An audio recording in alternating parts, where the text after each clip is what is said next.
Објавениот закон за јазици без потпишан указ веќе почна да се применува. Двојазичноста им даде одврзани раце на функционерите албанци во институциите, па наместо на македонски, изјавите за медиумите ги говорат само на албански јазик.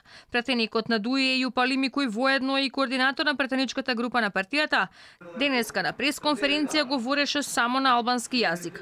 Откако новинарите реагираа изјавата да биде кажана и на македонски јазик, во одбрана на Алими застана лидерот на ЛДП Милевски, но наместо тоа, неговиот колега од ДУИ ја напушти престалата.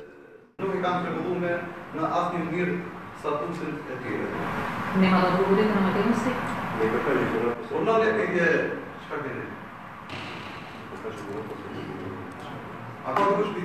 Вчера и на пресконференцијата на вице-премиерот Бујар Османи со генералната секретарка на регионалниот совет за соработка Брегу, која по потекло е од Албанија, се обратија само на албански јазик, а оправдувањето беше дека задоцнел преведувачот. Мало недоразбирање, требаше малце подоцна да започнеме со пресконференцијата.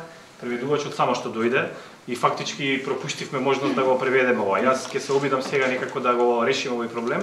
Експресно денеска целосната содржина на законот за употреба на јазиците е испратена на мислење до Венецијанската комисија, заедно со алтернативниот текст на членот 8, кој не е составен дел од законот, од причина што се постави прашањето за неговата усогласеност со Уставот на Република Македонија. Во писмото до Венецијанската комисија се додава дека законот за употреба на јазиците произлегува од Охридскиот рамковен договор кој е имплементиран во Уставот на Република Македонија и дека една од целите на законот е да се спроведе хармонична правна рамка во која законските одредби нема да ја загрозуваат уставноста на Република Македонија ниту европските стандарди.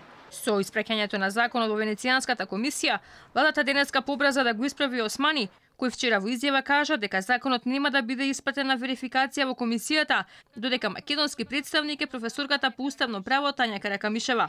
Инаку законот за употреба на јазиците требаше да биде испратен во Венецијанската комисија минатиот јануари, пред воопшто да биде изгласан во собранието.